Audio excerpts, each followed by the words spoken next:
सुप्रभात बच्चों, कैसे हैं आप लोग।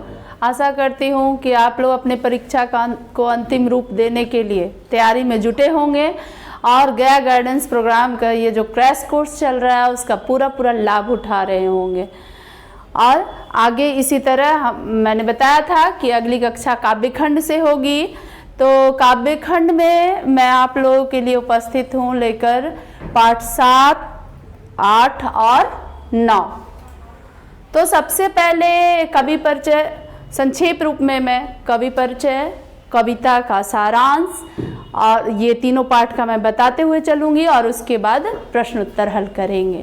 जो महत्वपूर्ण प्रश्न है आप लोग निरंतर अभ्यास कर रहे होंगे और अभी तो लग रहा होगा कि अंतिम में क्या क्या पढ़ें क्या ना पढ़ें, तो इसलिए हम लोगों ने महत्वपूर्ण प्रश्नों को एक जगह लेकर पाठ का समरी बनाकर आप लोगों के समक्ष प्रस्तुत कर रही हूँ और जिसका आप लोग लाभ उठाएं, निरंतर अभ्यास करें। अभी हम लोग देखेंगे, मैं यहाँ बताने जा रही हूँ पाठ 7 में आप लोगों को पढ़ना है कविता हिरोशिमा। हिरोशिमा ये नाम से ही पता चल रहा है, ये जापान का एक शहर है जहाँ परमाणु बम गिराया गया था। इसके बारे में आप लोगों ने पहले भी पढ़ा होगा, जान रखे हैं, लेकिन इसी को कविता के रूप में किन्होंने लिखा है? सच्चिदानंद हीरानंद वात्स्यायन अज्ञेय, जिनको अज्ञेय भी कहते हैं। इनका पूरा नाम ये है। पहले इनके बारे में हम लोग जानेंगे संक्षेप रूप में, इनकी जो जीवनी है उसके बारे में और इनकी जो प्रमुख कृतियां हैं उसके बारे में, क्योंकि प्रश्न इससे भी आते हैं। तो आगे हम लोग देखते हैं अज्ञेय जी का जन्म कब हुआ। 7 मार्च 1911 को। कहाँ? कसेया, कुशीनगर। इसमें बहुत लोग ये समझ नहीं पाते हैं मूल निवास और जन्म स्थान। देखिए आप लोग ध्यान दीजिएगा, प्रश्न में अगर मूल निवास पूछे तो मूल निवास ही बताना होता है और जन्म स्थान पूछे तो जन्म स्थान। तो जन्म स्थान क्या है? कुशीनगर, जो उत्तर प्रदेश में है। और इनका जो मूल निवास है बेटा, ये ध्यान दीजिएगा, करतारपुर, पंजाब। इसमें बहुत लोग ये समझ नहीं पाते हैं और गलत ऑप्शन कर देते हैं।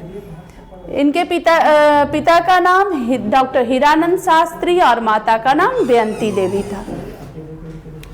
फिर इसके बाद इनकी पढ़ाई लिखाई, ये जो इम्पोर्टेंट है वो मैं बताऊंगी कि ये क्या थे? बहुभाषाविद साहित्यकार थे। ये क्या थे? बहुभाषाविद, यानी बहुत सारे भाषाओं के जानकार थे। और इन्होंने देखो, ये उन्हें संस्कृत, अंग्रेजी, हिंदी, फारसी, तमिल आदि अनेक भाषाओं का ज्ञान था। वे आधुनिक हिंदी साहित्य के एक प्रमुख कवि थे और इन्होंने, मैंने पहले भी बताया है आप लोगों को कि तार सप्तक का निर्माण इन्होंने किया था। उसके संपादक रहे, जिसमें 7 कवियों का एक जगह कवियों की रचनाओं को प्रकाशित किया गया था। तो तार सप्तक कितने खंडों में छपा था? 4 खंडों में। और चारों का संपादन किसने किया था? अज्ञेय ने। प्रयोगवाद के जनक कहे जाने वाले इन्होंने नींव डाली थी प्रयोगवाद की, और बहुत सारी प्रयोगवादी कवियों को इन्होंने एक जगह मिलाकर वो तार सप्तक का निर्माण किया था। इसके बाद इनकी जो काव्य कृतियां प्रमुख रूप से जो है भग्नदूत, फिर चिंता, इत्यलम, हरी घास पर क्षण भर, बाबरा अहेरी, आंगन के पार द्वार, कितनी नावों में कितनी बार, सदानीरा आदि। ये तो काव्य संग्रह हो गया। ये मूल रूप से क्या क्या थे? एक कथाकार थे, विचारक थे, एक कवि भी थे और उसके साथ साथ एक बहुत ही अच्छे पत्रकार थे। तो इस तरह से इनकी जो काव्य कृतियां हैं उनको आपने जाना। एक नजर हम लोग कहानी संग्रह पे भी देखेंगे। बाबरा अहेरी, आंगन के पार द्वार, कितनी नावों में कितनी बार, लौटती पगडंडियां आदि। उपन्यास इनकी बहुत एक चर्चित है, शेखर एक जीवनी, बहुत ही अच्छी उपन्यास है शेखर एक जीवनी, नदी के द्वीप, अपने अपने अजनबी। यात्रा साहित्य इन्होंने लिखा है, अरे या यावर रहेगा याद, एक बूंद सहसा उछली। ये सब जो रचनाएं हैं उनको एक नज़र आप लोग देख लीजिएगा, क्योंकि इनमें से भी कोई एक रचना उठाकर आपको प्रश्न को पूछ सकता है। ठीक है, उसके बाद हम लोग आगे बढ़ेंगे। ये तो आप जानते ही हैं कि अज्ञेय क्या है। हिंदी साहित्य का आधुनिक साहित्य आधुनिक युग के कवि है और आधुनिक साहित्य में एक प्रमुख प्रतिभा इनके अंदर थी और जिसके कारण ये प्रयोगवाद के जनक कहे गए। उन्होंने हिंदी कविता में प्रयोगवाद का सूत्रपात किया। ये प्रश्न बहुत इंपॉर्टेंट है, इसको आप लोग याद रखेंगे। फिर 7 कवियों का चयन करके उन्होंने तार सप्तक को पेश किया, ये मैंने बताया। इसके बाद हम लोग देखेंगे कि हिरोशिमा कविता में क्या है। तो ये जो हिरोशिमा में हुआ क्या था जिसपे ये कविता रची गई, तो अमेरिका ने क्या किया था, परमाणु बम वहाँ पे गिरा था। कब? 6 अगस्त 1945 को। तो ये 6 अगस्त 1945 को उस दिन जापान के 2 जगहों पर एक ही बार बम गिरा गया था। कहाँ कहाँ? एक हिरोशिमा और एक नागासाकी। तो हिरोशिमा के बारे में यहाँ पे वर्णन है इस कविता में।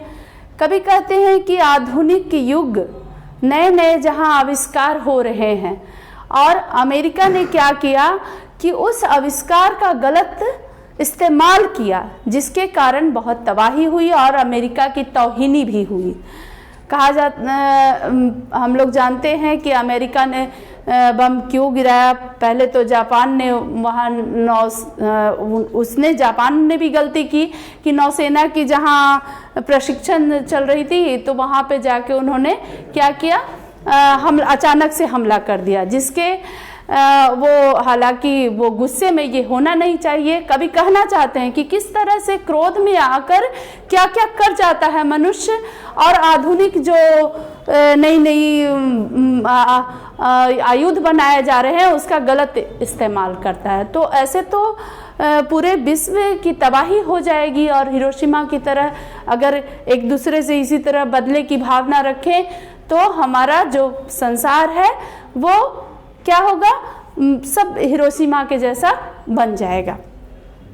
तो वो नहीं होना चाहिए। देखिए यहाँ बताया गया है कि आधुनिक सभ्यता की दुर्दांत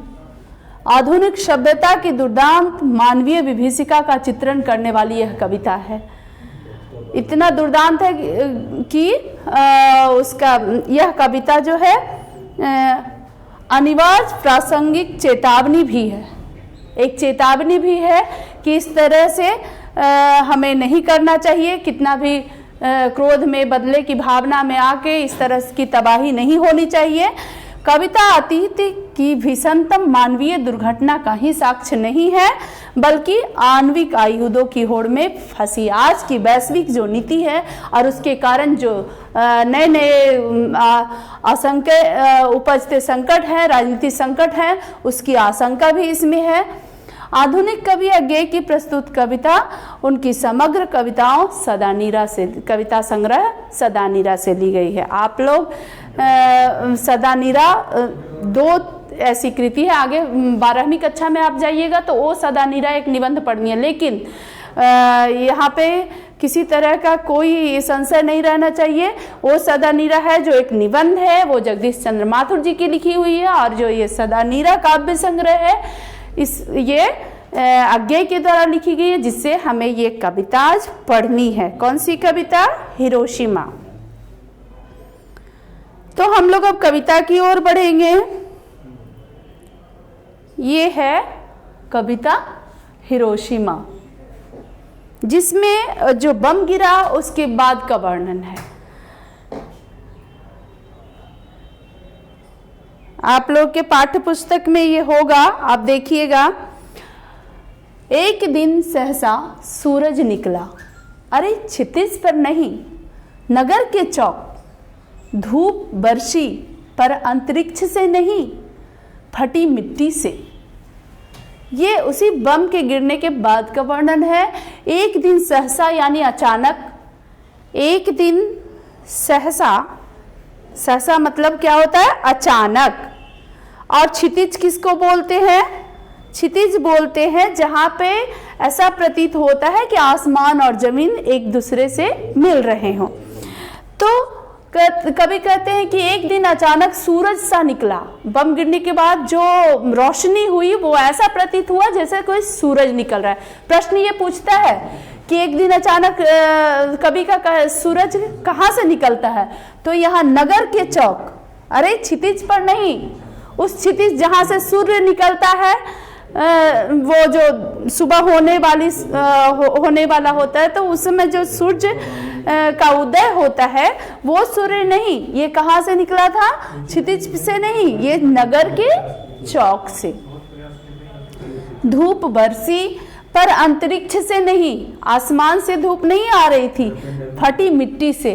बम जब गिरा तो मिट्टी के अंदर से धूप जैसी रोशनी हुई। उसके बाद क्या हुआ, आगे पढ़िए। मानवीय संवेदनाओं को झकझोर देने वाली यह कविता है। आगे हम लोग देखते हैं, ये प्रश्न आता है, व्याख्या भी आती है, ये पंक्तियां अति महत्वपूर्ण है। छायाएं मानव वजन की दिशाहीन, सब ओर पड़ी वह सूरज नहीं उगा था पूरब में, वह बरसा सहसा बीचों बीच नगर के। वह सूरज पूरब में उगने वाला सूरज नहीं था, वह अचानक से नगर के बीचों बीच चौक पे उदय हुआ उसका। काल सूर्य के रथ के, काल सूर्य क्यों कहा गया? क्योंकि ये सभी को काल के गाल में समा गया। सब लोग वहां पे, पूरा शहर तहस नहस हो गया, सब जीव जंतु पेड़ पौधे सब खत्म हो गए। पहियों के ज्यों अरे टूटकर, अरे यानी पहिया के जो पहिया रहता है उसके बीच में जो ऐसे ऐसे बने रहते हैं ना, जो धारीदार, उसको पहियों के अरे कहते हैं। बिखर गए हों दसों दिशा में, ऐसे लगा कि सब तितर बितर बिखर गए हों। आगे चलिए। कुछ क्षण का वह उदय अस्त, थोड़ी समय के लिए वह उगना और अस्त हो जाना केवल एक प्रज्वलित क्षण की दृश्य शोक लेने वाली दोपहरी। फिर इसके बाद ये प्रश्न करते हैं कि फिर क्या होता है। एक थोड़ी क्षण के लिए प्रज्वलित हुआ सूर्य वह क्या किया? सब कुछ सोख लेने वाली दोपहरी की धूप जैसी। सूर्योदय वाला धूप क्या होता है? वो तो बहुत सुखदायक होता है, अच्छा लगता है, उसमें नरमी होती है। लेकिन दोपहरी कड़क की धूप होती है, जो कड़क की धूप में क्या होता है, बहुत जल्दी कपड़े भी सूख जाते हैं, सब कुछ बहुत जल्दी सूख जाती है। तो वो कवि कह रहे हैं कि वैसे ही दोपहरी जैसी रोशनी प्रज्वलित हुई, उतनी कड़क गर्मी वाली रोशनी, जो लगा कि सब कुछ सोख लेगी। आगे चलते हैं। उसके बाद क्या हुआ? फिर उसके बाद छायाएं, क्या उसका उस जो घटना थी उसका परिणाम क्या हुआ, ये देखिए। छायाएं मानव जन की नहीं मिटी लंबी होकर, मानव ही सब भाव हो गए, छायाएं तो अभी लिखी हैं। कभी कहते हैं कि जब सूर्योदय होता है तो वो उस धूप से क्या होती है, छायाएं बनती हैं। लेकिन इस धूप से क्या हुई? छायाएं नहीं बन रही हैं। क्यों?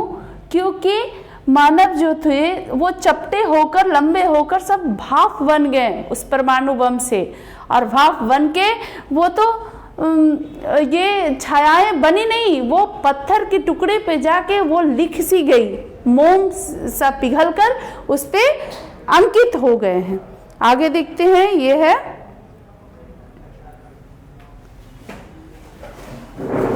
झुलसे हुए पत्थरों पर उजड़ी सड़कों की गच पर, सारे झुलस कर मोम बन गए और पत्थरों पे एक निशान सा बन गए, एक छप गए कि एक मानव का वो मोम बना पिघला रूप।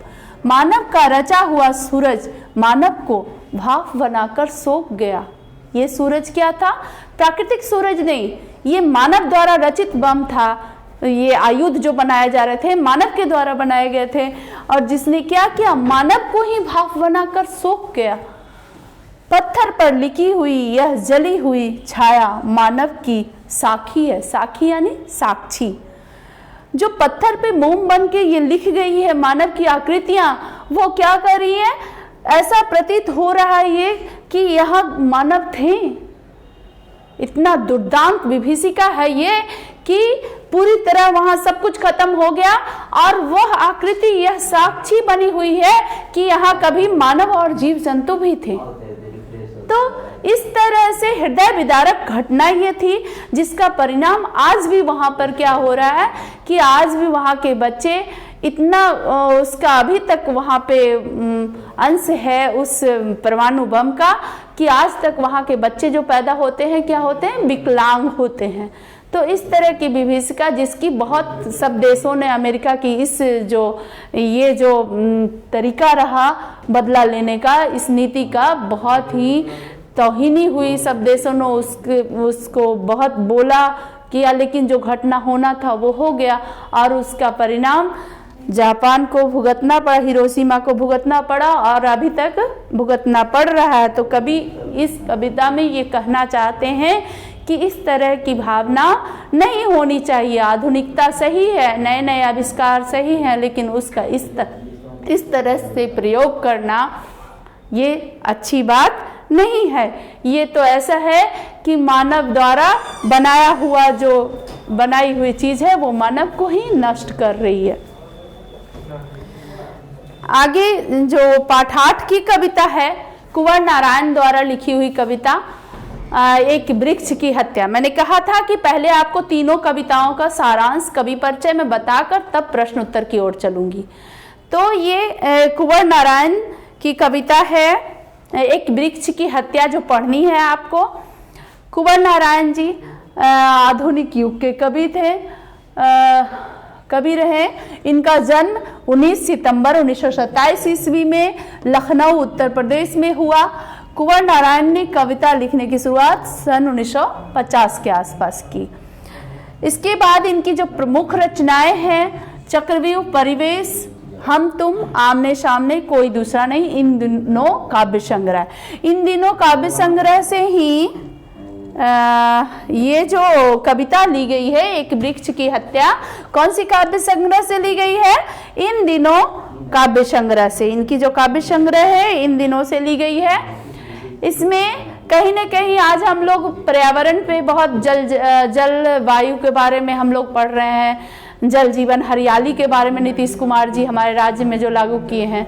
तो कहीं ना कहीं ये कविता यह प्रेरणा देती है कि किस तरह से पेड़ पौधे हमारे जीवन के लिए, हमारी सभ्यता संस्कृति के लिए क्या है, उपयोगी है, और कैसे हम लोग पेड़ की रक्षा करें और नित्य नए पेड़ लगाएं।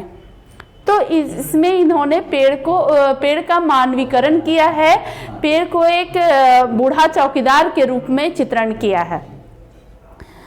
तो आगे देखते हैं, इसमें और कुछ महत्वपूर्ण है तो मैं बता देती हूँ कि कुंवर नारायण पूरी तरह नगर संवेदना के कवि हैं। किस संवेदना के कवि हैं? नगर संवेदना। आप लोग याद रखिएगा, ये पूछ सकता है वस्तुनिष्ठ प्रश्न में। विवरण उनके यहाँ नहीं के बराबर है,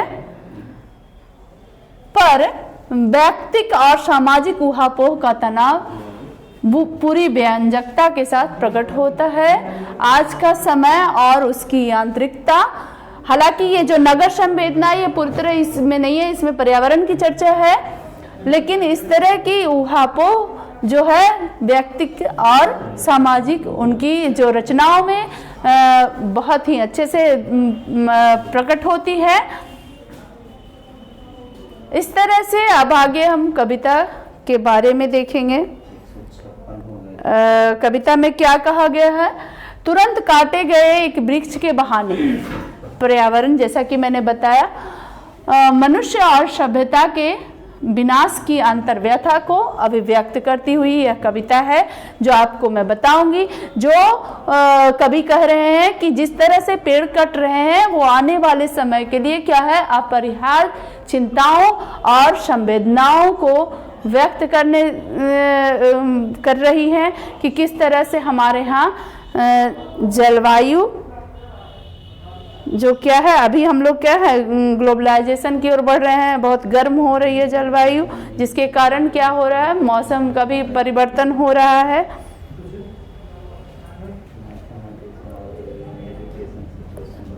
ये कविता देखिए, एक वृक्ष की हत्या। एक वृक्ष की हत्या यानी आप लोग ये समझ रहे होंगे वृक्ष को की कटाई हुई है, तो वो लेखक के जो मनो स्थिति ऐसी है कि उस वृक्ष से बहुत उनको लगाव था, बचपन से देखते आए थे, और उस लगाव को इस कविता में वो व्यक्त करते हैं। किस तरह से वो उस पेड़ को क्या कर रहे हैं, एक मानवीय रूप में उसको प्रस्तुत करें, मानव के रूप में उसका मानवीकरण किया है उन्होंने। कविता है, अब के घर लौटा तो देखा वह नहीं था, वही बूढ़ा चौकीदार वृक्ष जो हमेशा मिलता था घर के दरवाजे पर तैनात। उस वृक्ष को किस चीज से लेखक ने ये किया है, इंगित किया है? बूढ़ा चौकीदार। किसको कहा? वो वृक्ष जो उनके दरवाजे पे तैनात रहता था। अब कैसे? पुराने चमड़े का बना उसका शरीर, वही सख्त जान, झुर्रियों दार खुरदुरा तना, मैला कुचैला राइफल सी एक सूखी डाल, एक पगड़ी फूल पत्तीदार, पाँव में फटा पुराना जूता, चरमराता लेकिन अक्खड़ बलबूता। तो ये इन पंक्तियों में एक वृक्ष का वर्णन, उसका मानवीकरण किस रूप में हुआ है?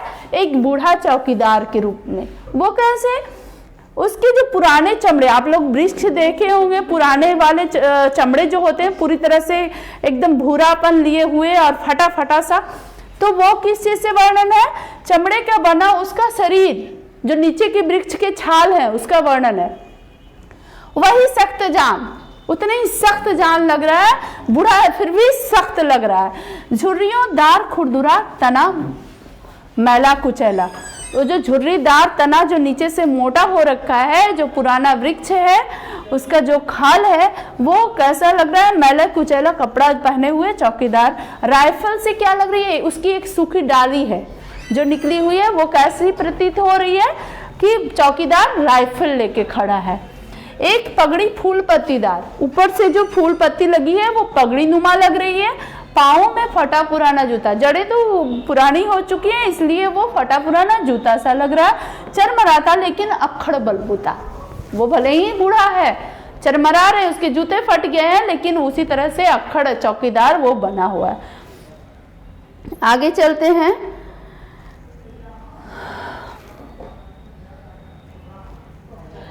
धूप में, बारिश में, गर्मी में, सर्दी में हमेशा चौकन्ना अपनी खाकी वर्दी में। कैसा है चौकीदार? धूप हो, बारिश हो, गर्मी हो, सर्दी हो, लेकिन वह अपनी ड्यूटी से, अपने कर्तव्य से नहीं हटता और हमेशा चौकन्ना रहता, खाकी वर्दी में तैनात रहता। दूर से ही ललकारता कौन? जब कोई आता, दरवाजे पे दस्तक होती है, अभी तो लेखक जा रहा है, तो वो दूर से ही पूछता, ललकारता कौन? तब मैं जवाब देता, दोस्त।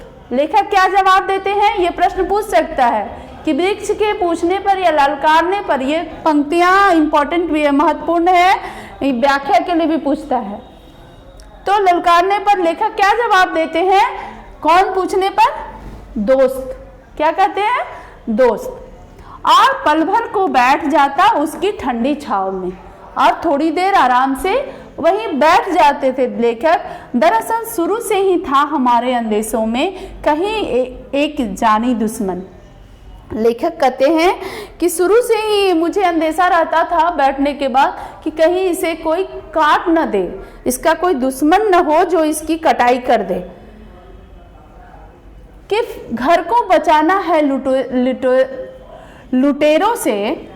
लेखक कहते हैं कि ये तो हमें मालूम था कि ये इसकी कटाई एक न एक दिन, इस तरह का अंदेशा लगता था मन में कि इस वृक्ष को की कटाई हो जाएगी, और वैसा ही हुआ, फिर कटाई हो गई।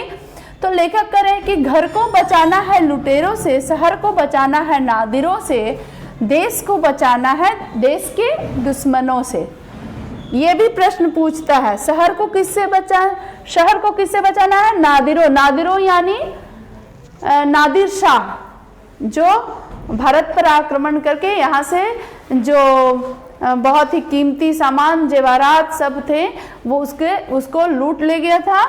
तो वो कह रहे हैं कि शहर को बचाना है नादिरों से, घर को बचाना है लुटेरों से, देश को बचाना है देश के दुश्मनों से, बचाना है नदियों को नाला हो जाने से, हवा को धुआं हो जाने से, खाने को जहर हो जाने से। ये तो बात हो गई देश घर की। अब क्या करें, ये प्रकृति की बातें कर रहे हैं कि नदियों को नाला हो जाने से यानी सूख जाने, पेड़ नहीं रहेंगे, पेड़ की कटाई हो जाएगी तो नदियां सूख जाएंगी, और हवा को धुआं, और हवा में क्या होगा, प्रदूषण फैल जाएगा, धुआं ही धुआं, क्योंकि हमें पता है कि कार्बन डाइऑक्साइड जो हम छोड़ते हैं वो पेड़ उसको ग्रहण करता है और वो बदले में हमें ऑक्सीजन देता है। तो ऑक्सीजन जब सिर्फ कार्बन ही कार्बन रहेंगे, उसको ग्रहण करने वाले स्रोत नहीं होंगे, तो क्या होगा, हवा भी धुआं हो जाएगा और खाने को जहर बन जाने से सारी चीजें वो पर्यावरण जो दूषित हो रही है उसका संरक्षण इस कविता के माध्यम से कवि ने कहा है। और बचाना है जंगल को मरुस्थल हो जाने से, पेड़ की कटाई होगी तो सब सिर्फ मरुस्थल जैसा हो जाएगा, वर्षा नहीं होगी। बचाना है मनुष्य को जंगल हो जाने से। ये अंतिम पंक्तियों में बहुत बड़ी बात कही है। मनुष्य का जंगल हो जाना क्या है? मनुष्य का जंगल हो जाना यही है कि वो इन सब चीजों को बचाने के लिए प्रयास न करके पेड़ की कटाई अंधाधुंध करते जा रहा है, और हमेशा वो पेड़ की कटाई ही नहीं, हर जो चीज जिसके लिए ये बचाने के लिए करें, कहीं ना कहीं वो सारी चीजें पर आक्रमण हो चुका है। उस तरह का अंदेशा है लेखक को और हो रहा है, इसलिए लेखक अंत में यह आग्रह करते हैं कि मनुष्य को जंगल हो जाने से बचाना है, उसके विचारों को शुद्ध करना है, उसको इन सब चीजों के लिए जागरूक करना है। ये हो गई पूरी कविता। अब अगली कविता पाठ 9 में बीरेन डंगवाल को हमको पढ़ना है। ये 3 कविताओं के बारे में मैं बता रही हूँ, ये अंतिम पाठ है आपका। बीरेन डंगवाल जी के बारे में पहले जानेंगे। ये समकालीन कविता के कवि हैं। इनका जन्म 5 अगस्त 1947 को कीर्तिनगर टिहरी गढ़वाल में हुआ। ठीक है, फिर आगे आप लोग ये इसमें से जो महत्वपूर्ण है वो मैं बताते चलूंगी। अमर उजाला पत्र के संपादकीय सलाहकार ये रहे। इस तरह से इलाहाबाद से प्रकाशित अमृत प्रभात में कुछ वर्षों तक घूमता आईना शीर्षक के स्तंभ लेखक के रूप में काम किया। 1991 में प्रकाशित उनकी जो पहला कविता संग्रह इसी दुनिया में आज भी उतना ही प्रासंगिक और महत्वपूर्ण लगता है।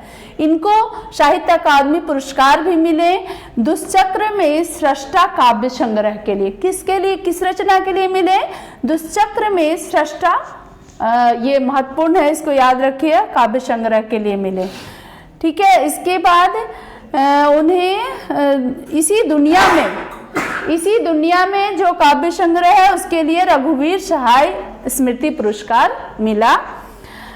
इसके बाद और भी पुरस्कार मिला, वो आप लोग पुरस्कारों को देख लीजिएगा। फिर ये जो समकालीन कविता काव्य के कवि बीरेन डंगवाल की कविताओं के संकलन दुष्चक्र में सृष्टा से उनकी कविता हमारी नींद यहाँ प्रस्तुत है। यानी जो ये जो कविता हमें पढ़नी है हमारी नींद, वो कौन से काव्य संग्रह से लिया गया है? दुष्चक्र के सृष्टा। तो इसमें हमें क्या कहा गया? आज जो सुविधा भोगी आराम पसंद लोग हैं, जो भौतिकवादी सुख सुविधाओं के आदी हो चुके हैं, उनकी लापरवाहियों का वर्णन यहाँ कहा गया है। और उसके बाहर उनकी आराम पसंद जिंदगी से बाहर जो गरीबों की जिंदगी है उसका भी चित्रण किया गया है।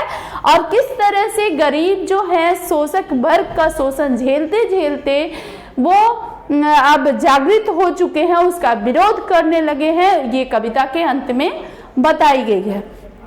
आगे ये कविता एक नजर देखेंगे। देखो बेटा, सारांश आप ही लोगों ने कहा था, हम लोग तो सिर्फ इम्पोर्टेंट प्रश्न दिए थे अति महत्वपूर्ण, लेकिन आप लोगों की मांग की वजह से हम लोग सारांश भी बताते अब चल रहे हैं। समय कम है फिर भी हम लोग कोशिश कर रहे हैं कि एक संक्षेप रूप में ही लेकिन महत्वपूर्ण बातों को आप लोगों को कहते चले। तो ये हमारी नींद किस तरह की कविता, इसको मैंने बताई। अब इसका पठन करके इसके बारे में बताऊंगी। बहुत छोटी सी कविता है लेकिन इसमें बहुत बड़ी बात कही गई है। मेरी नींद के दौरान कुछ इंच बढ़ गए पेड़, कुछ सूत पौधे अंकुर ने अपने नाम मात्र कोमल सींगों से ढकेलना शुरू की बीच की फूली हुई छत भीतर से। ये जो बेटा मैं पहले भी बता चुकी हूँ कि जो कविताओं में छुपी हुई भावनाएं होती, भाव होते हैं, कवि के उद्देश्य होते हैं, उसे हमें जानना होता है। सीधी सीधी पंक्तियां तो देखने में लग रही है कि ये बस साधारण सा वर्णन है, लेकिन ये बहुत बड़ी बात है। मेरी नींद, किसकी नींद?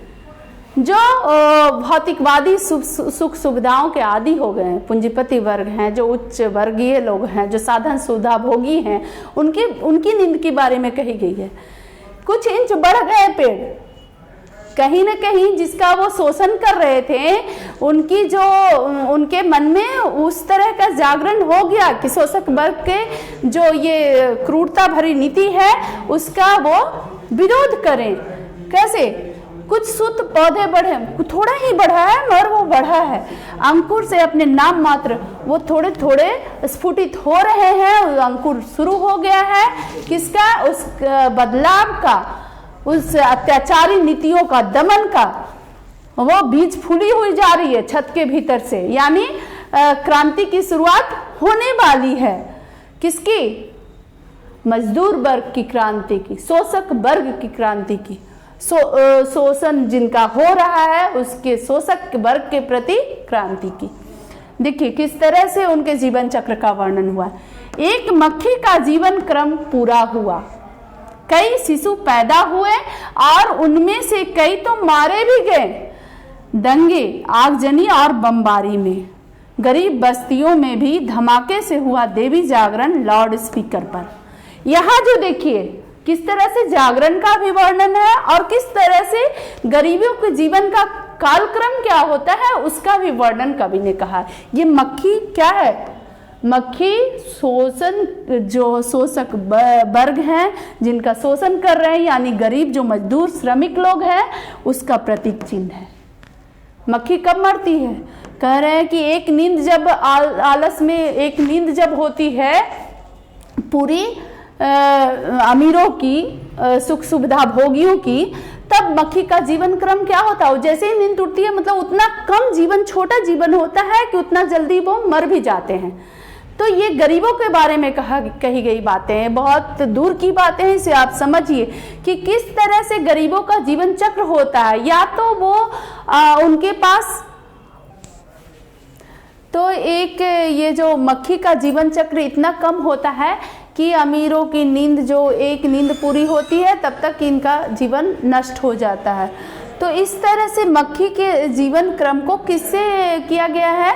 मजदूर वर्ग के लोग, गरीब जो होते हैं, जो जिनके पास कोई सुख सुविधा नहीं होती है, वो या तो उनके पास उस तरह की भौतिक सुख सुविधाएं या अर्थ की कमी कहिए, इसके कारण वो गरीबी के चलते भूखे मर जाते हैं, अभाव में मर जाते हैं। या फिर जो उनमें से वो उस अत्याचारियों का दमन करने के लिए आवाज़ उठाते हैं, रैलियां करते हैं, तो उसमें क्या होते हैं? दंगे में मारे जाते हैं, या उनकी जिंदगी का कोई ठिकाना नहीं होता कि कब वो मारे जाएंगे। कभी आगजनी में मर जाते हैं, कभी बमबारियों में मर जाते हैं। यानी जो आवाज़ उठा रहे हैं उनके खिलाफ, शोषक वर्ग के खिलाफ, वो भी मारे जा रहे हैं। किसकी भांति? उनका जीवन क्रम हो गया है मक्खी की भांति। तो यहाँ मक्खियों से वो उसकी तुलना की गई है गरीब के जीवन का। आगे बढ़ते हैं बेटा, ये देखते हैं गरीब बस्तियों में भी धमाके से हुआ देवी जागरण लाउड स्पीकर पर। धमाके से हुआ यानी जो शोषक वर्ग के प्रति जो आंदोलन है वो तेजी रफ्तार पकड़ रही है।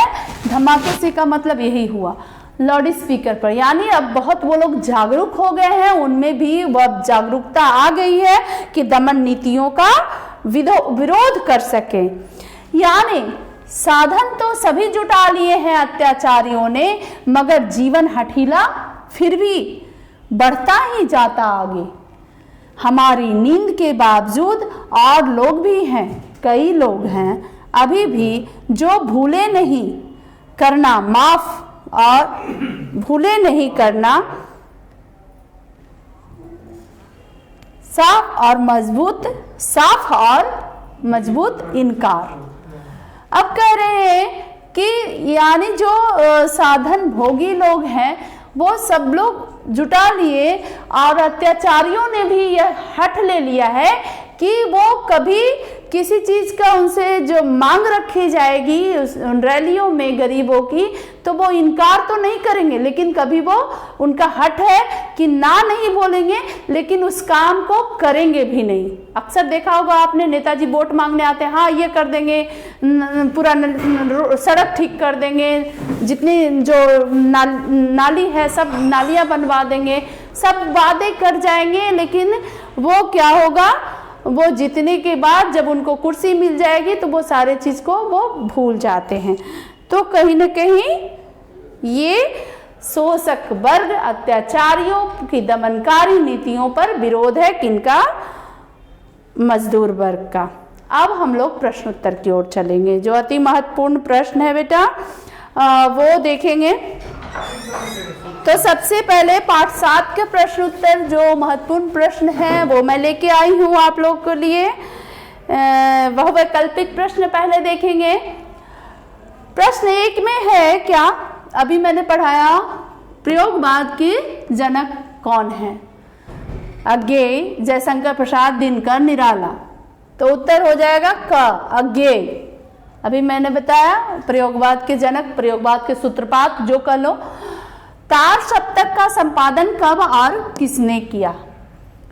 1945 अज्ञेय, 1946 मुक्तिबोध, 1943 अज्ञेय और 1950 दिनकर। मुक्तिबोध तो होगा नहीं, दिनकर भी होंगे नहीं। अब रह गई ईस्वी की बात। तो 1943 में पहला तार सप्तक का संपादन हुआ था, जिसको किसने किया था? अज्ञेय ने। तो ये विकल्प ग हो गया सही उत्तर। आगे बढ़ते हैं बेटा, प्रश्न 3 देखेंगे। आंगन के पार द्वार और कितनी नावों में कितनी बार किनकी काव्य कृति है? तो अज्ञेय जी की कृति है।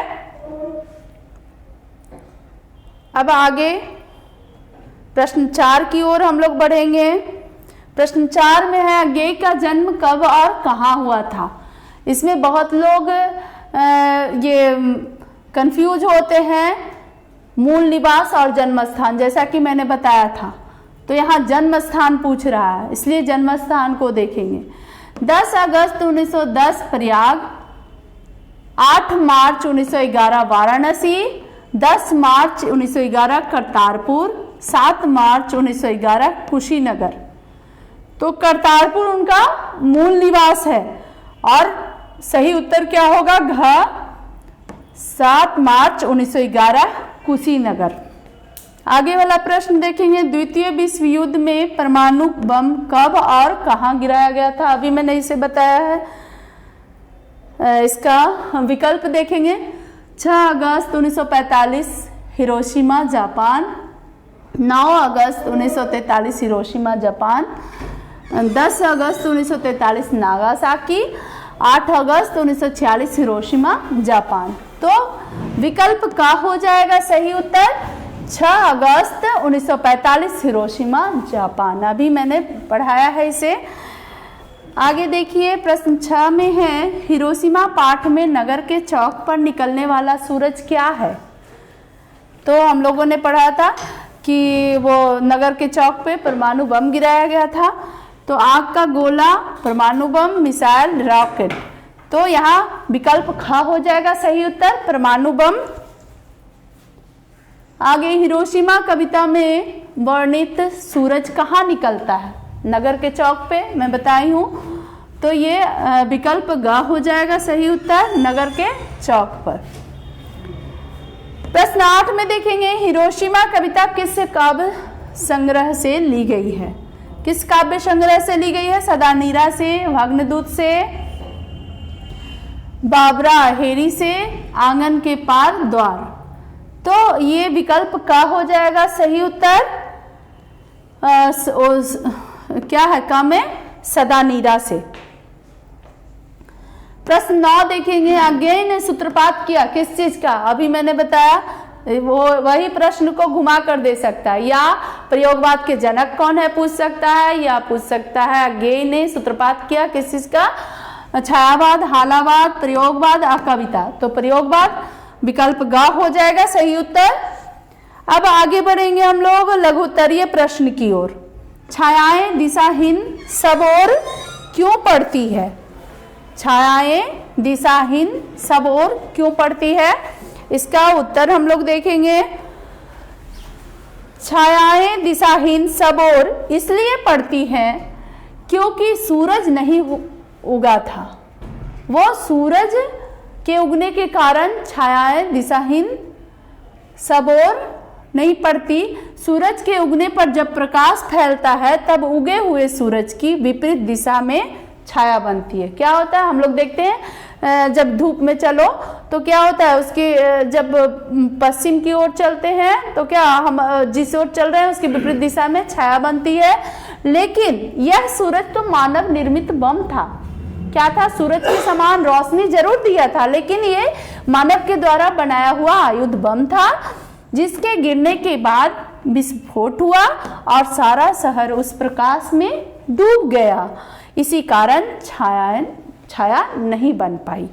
ये हो गया प्रश्न का उत्तर। देखिए आप लोग ये लंबा लंबा प्रश्न बेकार का उलझाने का काम नहीं कीजिएगा। जो प्रश्न मांगे जितना उत्तर मांगे उतना ही देना है, बेकार का लिखना नहीं है। मनुष्य की छायाएं कहाँ और क्यों पड़ी हुई है? इस प्रश्न का उत्तर हम लोग देखेंगे। उत्तर क्या है? मैंने बताया था कि मनुष्य की छायाएं क्या हुई, मोम जैसे पिघलकर हिरोशिमा में जो पत्थर है उस पे पड़ी हुई है। मनुष्य की छायाएं हिरोशिमा शहर में पड़ी हुई हैं जहां अमेरिका ने बम बरसाकर अपनी क्रूरता का परिचय दिया था। मनुष्य की छायाएं इसलिए पड़ी हुई है क्योंकि विनाशक तत्व की प्रचंड गर्मी और तेज में मानव शरीर मोम के समान पिघलकर भाप बन गया, जिसकी छाया पत्थरों एवं सीमेंट निर्मित धरातल पर बन गई है। अब एक महत्वपूर्ण व्याख्या देख लेंगे, क्योंकि कविता से या कहानी से भी व्याख्या भी पूछता है, इसलिए हमें इसे जानना जरूरी है। मानव का रचा हुआ सूरज मानव को ही, यहाँ टाइपिंग मिस्टेक है, भाप होगा, आप लोग देख लीजिएगा, कविता में है ये पंक्तियां, भाप बनाकर सोख गया। तो इन पंक्तियों का क्या करना है? व्याख्या करना है। तो व्याख्या के लिए मैं पहले भी बता चुकी हूँ कि प्रसंग देना होता है। जितने अच्छे तरीके से आप उसे दोगे अंक उतना ही पाओगे।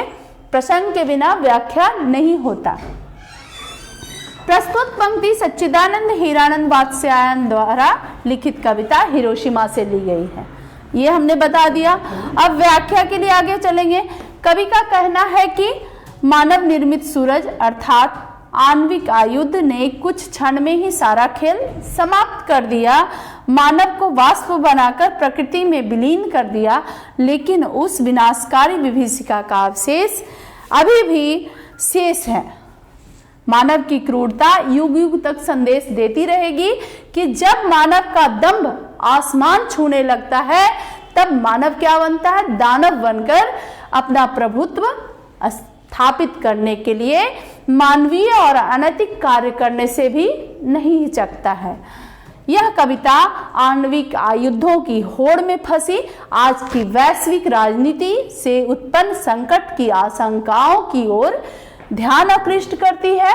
साथ ही यह संदेश भी देती है कि मानवता की रक्षा के लिए आज मानवीय प्रयोगों से परहेज करना चाहिए, नहीं तो एक दिन सारा विश्व हिरोशिमा बन जाएगा। समझ गया? इस तरह से अब आगे बढ़ते हैं पाठ 8 की ओर। एक वृक्ष की हत्या, उसका प्रश्न उत्तर देखेंगे हम लोग। कुंवर नारायण का काव्य संग्रह है, इनमें से कौन सा है? तो आत्मजयी, परिवेश, गुंजन, चक्रव्यूह, तो ये आत्मजयी इनका काव्य संग्रह है। आगे प्रश्न देखिए, कवि कुंवर नारायण ने घर लौटने पर किसे नहीं देखा? तो किसे नहीं देखा था? उसका आशंका भी थी उनको कि कहीं ये वृक्ष कट ना जाए, तो ये विकल्प ग वृक्ष सही उत्तर होगा। एक वृक्ष की हत्या कविता में कवि शहर को किससे बचाने की बात करता है? हम लोग अंतिम में पढ़े थे, घर को लुटेरों से, शहर को नादिरों से और देश के दुश्मनों से कहा था। फिर प्रकृति के लिए उन्होंने क्या था कहा था? नदियों को नाला बनने से, और क्या कहा था? हवा को धुआं बनने से, खाने को जहर बनने से रोकना था। तो इन सब चीजों को आप याद रखिएगा, ये पूछ देगा बहुवैकल्पिक प्रश्न में। तो इसमें शहर को नादिरों से बचने के लिए कहा था। तो इसमें ऑप्शन जो विकल्प ग है, यहाँ ग होना चाहिए, ग हो जाएगा सही उत्तर। देखिए उत्तर ग। एक वृक्ष की हत्या कविता में, वृक्ष और कवि के बीच कैसा संबंध है?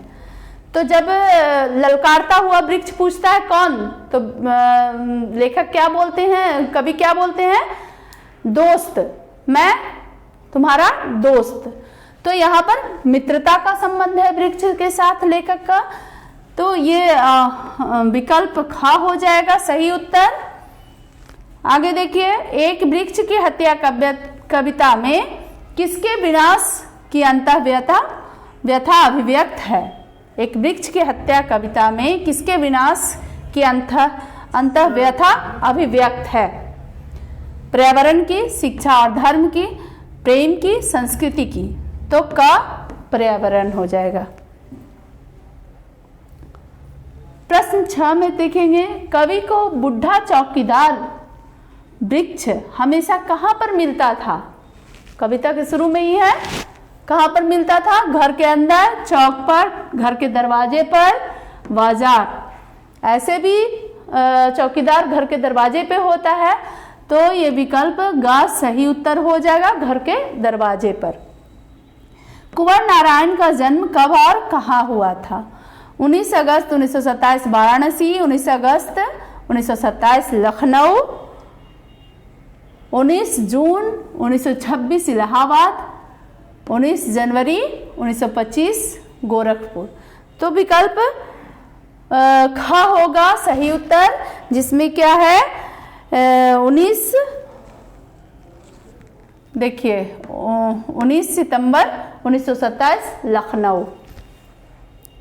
आगे देखते हैं प्रश्न 8। प्रश्न 8 में है, एक वृक्ष की हत्या कविता किस काव्य संग्रह से संकलित है? इसको मैंने बताया था आपको, ये विकल्प ग सही उत्तर होगा, इन दिनों से। आगे अब लघुत्तरीय प्रश्न की ओर चलेंगे हम लोग। प्रश्न 1 में क्या है, कवि को बुढ़ा चौकीदार क्यों लगता है? तो ये तो कविता में मैंने बताया है क्यों लगता है। पूरा ये जो इस प्रश्न का जो उत्तर है उसमें क्या कवि वृक्ष का मानवीकरण करते हैं चौकीदार के रूप में, तो कैसे लगता है उसको बताया गया है। देखिए आप, कवि को वृक्ष बुढ़ा चौकीदार इसलिए लगता था क्योंकि वह हर क्षण सीना ताने दरवाजे पर तैनात रहता था। जिस प्रकार चौकीदार घर की सुरक्षा में दरवाजे पर खड़ा रहता है, उसी प्रकार वह वृक्ष कवि के दरवाजे पर सदा तैनात रहता था। ये हो गया प्रश्न का उत्तर। प्रश्न 2 देखेंगे। प्रश्न 2 में है क्या, कविता का समापन करते हुए कवि, यहाँ कवि होगा, टाइपिंग मिस्टेक है, इसको आप लोग ठीक कर लीजिएगा, अपने किन अंदेशों का जिक्र करता है और क्यों? तो कविता का समापन करते हुए कवि यह अंदेशा व्यक्त करता है कि यदि इसी प्रकार वृक्ष की कटाई होती रही तो वह दिन दूर नहीं जब वर्षा के अभाव में नदियां सूख कर नाले बन जाएंगी और धरती बंजर हो जाएगी तथा वायुमंडल इतना गर्म हो जाएगा कि धरती जीव जंतु विहीन हो जाएगी। यहाँ की में भी टाइपिंग मिस्टेक है बेटा, यहाँ से होगा, छोटी ई की मात्रा यहाँ रहेगी। पर यह है कि जब पेड़ नहीं रहेंगे तो कार्बन की मात्रा बढ़ जाएगी, क्योंकि पेड़ पौधे स्वयं क्या करते हैं, कार्बन डाइऑक्साइड ग्रहण करते हैं और ऑक्सीजन छोड़ते हैं। अर्थात इन दोनों की असमानता के कारण पर्यावरण क्या हो जाएगा, असंतुलित हो जाएगा। फलतः लोग प्राकृतिक प्रकोप एवं घातक रोगों के शिकार हो जाएंगे। ये है कविता में कहना अंतिम पंक्तियों में। अब सप्रसंग व्याख्या देख लें। दूर से ही ललकारा था कौन, मैं जवाब देता हूं दोस्त। मैं कौन, मैं कवि। और दूर से कौन ललकारा, वृक्ष चौकीदार के रूप में। तो यहाँ दोस्त को जवाब कौन दिया, कवि। इसकी व्याख्या आप लोग कीजिए। तो सप्रसंग व्याख्या में मैं पहले भी बताई हूं कि आप लोग प्रसंग लिखेंगे तो ऐसे होगा, प्रस्तुत पंक्तियां एक वृक्ष की हत्या कविता से उद्धृत है, जिसके रचनाकार आधुनिक काल के हस्ताक्षर कवि कुंवर नारायण जी हैं। इन पंक्तियों के माध्यम से कवि प्रकृति के प्रति अगाध प्रेम के संबंध के रूप में दर्शाते हैं। अगाध प्रेम जो है उसको किस रूप में दर्शाते हैं, संबंध के रूप में। कौन सा संबंध, मित्र का संबंध, मित्रता का संबंध। आगे इसका व्याख्या देखेंगे। कवि कहता है कि जब बुढ़ा वृक्ष गर्मी सर्दी तथा बरसात में हमेशा चौकीदार की तरह खाकी वर्दी में, अर्थात छाल के नष्ट होने पर जो हल्का पीला रंग जो दिखता है पेड़ की लकड़ियों का, जब छाल गिरता है उसके बाद उसको खाकी रंग के वस्त्र के रूप में देखता है कवि। उस वक्त कवि जब पेड़ के समीप पहुंचता था तब वह चौकीदार के समान सावधान करता प्रतीत होता, और जिस प्रकार चौकीदार किसी के आने पर पूछता है कि कौन, वैसे ही वह पेड़ भी कवि से पूछता है कौन। जब कवि अपने को उसका दोस्त, यहाँ कवि होगा, अपने को उसका दोस्त कहते हुए उस पेड़ की शीतल छाया में बैठकर सोचने लगता है कि कहीं संवेदनहीन मानव स्वार्थ पूर्ण करने के लिए, अपने स्वार्थ सिद्ध करने के लिए उसकी कटाई न कर दे। वह वहां पे सोचते हैं कि उनको आशंका होती है कि इसकी कटाई हो जाएगी, कोई क्रूर मानव ऐसा भी होगा कि अपने स्वार्थ के लिए इसको काट देगा। इस कविता के माध्यम से ये विशेष जो होते है, जो सप्रसंग व्याख्या की पंक्तियां होती है उसमें कुछ विशेष बातें होती है, उसको अंत में लिखा जाता है। तो इस कविता के माध्यम से कवि मानव जाति की रक्षा तथा पर्यावरण संरक्षण के लिए पेड़ बचाने का संकल्प लेता है। साथ ही अपनी गहरी संवेदना व्यक्त करता है कि गांव, शहर तथा देश तभी सुरक्षित रहेंगे जब वृक्षों की रक्षा होगी। ये पाठ समाप्त। अब ये अंतिम पाठ है हमारा, हमारी नींद, जिसके कवि हैं श्री वीरेंद्र डंगवाल जी। इससे जो प्रश्न है वो मैं बताऊंगी। ये भी बहुत अच्छी कविता थी। संघर्ष, जो गरीबों का संघर्ष है इस कविता में दिखाई गई है, और जो भौतिकवादी सुख साधन भोगी हैं उनके बारे में भी बताया गया, उनकी सोच को बताया गया है। तो अब ये कविता देखते हैं। कविता में हठीला किसे कहा गया है? तो कविता में, हमारी नींद कविता में हठीला किसे कहा गया है? तो हठीला कौन था? वो किस बालक को, श्रमिक को, प्रकृति को, जीवन को। तो इस कविता में हठीला जीवन को कहा गया है। डंगवाल जी को किस रचना के लिए साहित्य अकादमी पुरस्कार मिला? तो ये मैं पढ़ाते समय बताई थी कि ये महत्वपूर्ण है, पूछा जाएगा। इसी दुनिया में दुष्चक्र के सृष्टा, और क्या है? ऑप्शन ग जो है पहल पुस्तिका। पहल पुस्तिका तो इनकी अनुवाद की पुस्तिका थी, और घ इनमें से कोई नहीं। बच्चों, आप लोग सोच रहे होंगे, अगर आपने अच्छे से सुना होगा पूरा व्याख्यान को, तो आपको पता हो गया होगा कि इसका जो सही उत्तर है ख है, जिसमें क्या है, दुष्चक्र के सृष्टा, जिससे ये कविता ली भी गई है उसी काव्य संग्रह से। ठीक है, अब आगे प्रश्न 3 देखेंगे। हम जब नींद में होते हैं तब किसका जीवन चक्र पूरा हो जाता है? ये कविता की जो दूसरी जो पंक्ति थी उसमें ये मैंने पढ़ाया है कि हम जब नींद में होते हैं तो प्रतीकात्मक रूप से मक्खी को प्रतीकात्मक रूप से कहते हुए किसकी ओर इशारा करते हैं? कभी गरीब वर्ग की ओर, मजदूर वर्ग की ओर, संघर्षरत जो अपने लिए आवाज उठा रहे हैं उनके ओर। तो ये विकल्प देखेंगे, विकल्प क है मछली का, ख है मकड़ी का, ग है मक्खी का, घ है मच्छर का। तो विकल्प ग सही होगा, मक्खी का, मक्खी से ही तुलना किए हैं गरीब के जीवन का। प्रश्न 4 देखेंगे, हमारी नींद कविता में नींद किसका प्रतीक है? उम्मीद का, आलस का, प्रसन्नता का, साहस का। तो ये आलस का प्रतीक है। जो सुविधा पसंद लोग हैं, जो गरीबों को अपने यहाँ थोड़े से धन के लिए खटवाते रहते हैं और खुद आराम से लेटे रहते हैं, उनके लिए। तो ये विकल्प ख हो जाएगा सही उत्तर। प्रश्न 5, किसने अपने कोमल सींगों से धकेलना शुरू किया? तो हिरण ने, बैल ने, बाघ ने, अंकुर ने। तो ये घा हो जाएगा, अंकुर अपनी कोमल सींगों से ऊपर की ओर ढकेलना शुरू किया था, तो विकल्प घा हो जाएगा सही उत्तर। प्रश्न 6 देखेंगे बेटा, ये बीरेन डंगवाल की कविता संग्रह है, इनमें से कौन सी कविता संग्रह बीरेन डंगवाल की है? ये प्रश्न पूछ रहा है। दुष्चक्र में सृष्टा, इसी दुनिया में, क और ख दोनों, इनमें से कोई नहीं।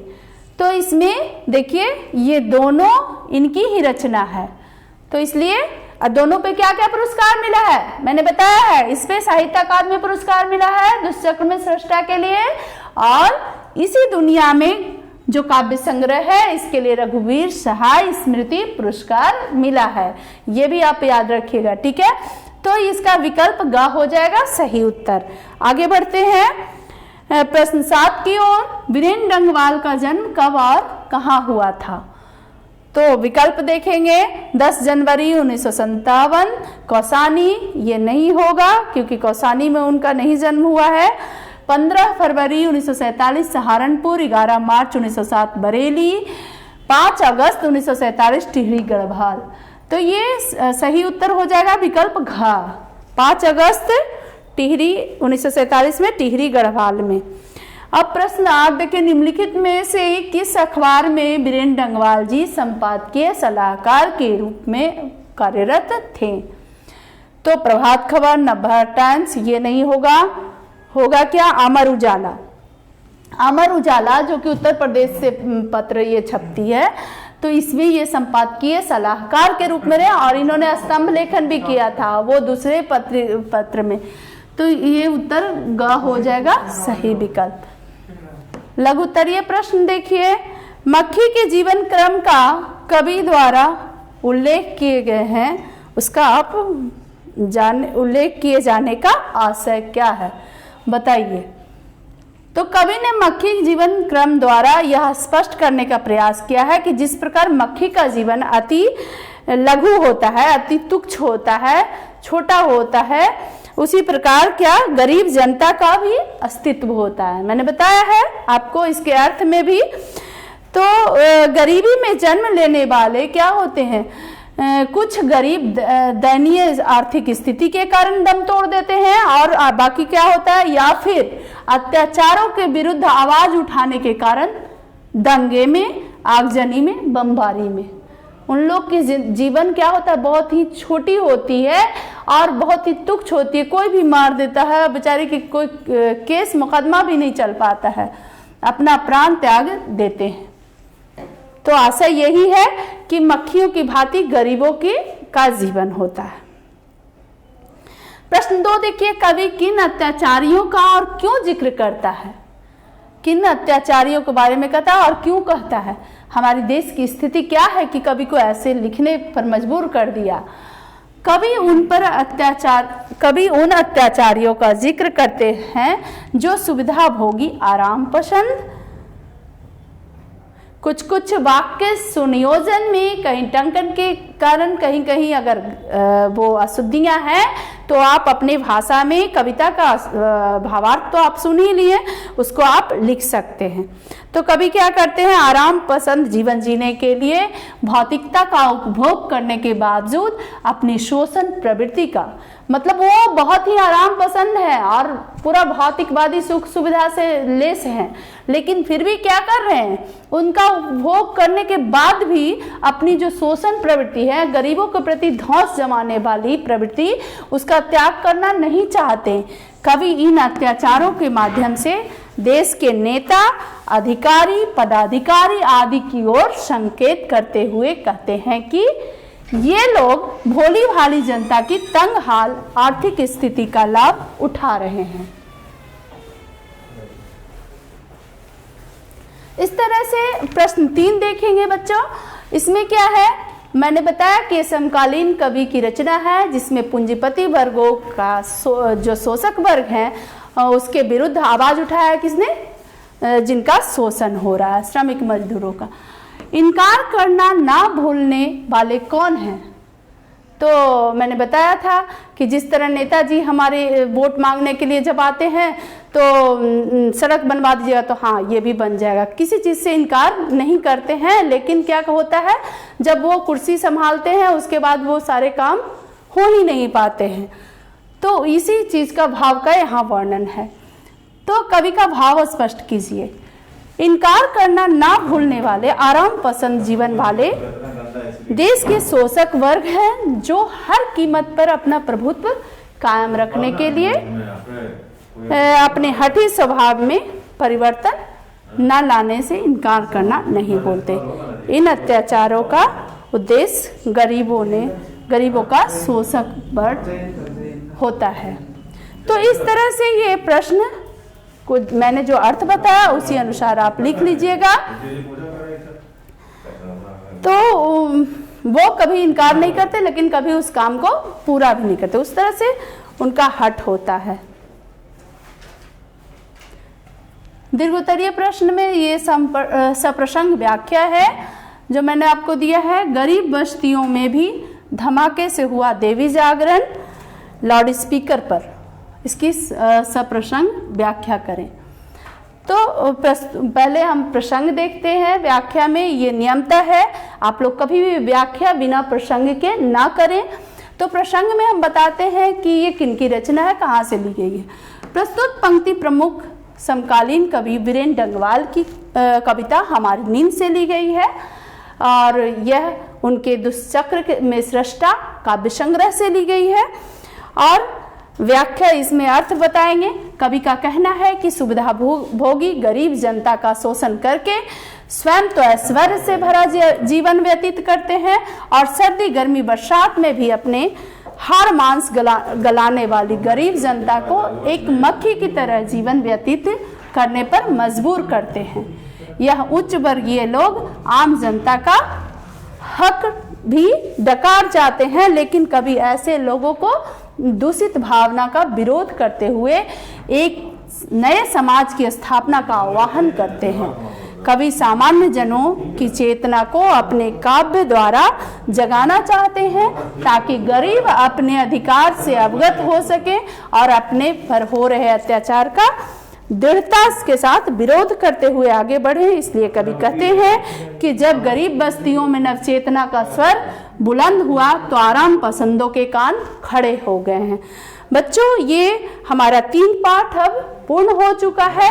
इसमें महत्वपूर्ण प्रश्न, व्याख्या हम लोगों ने जाना।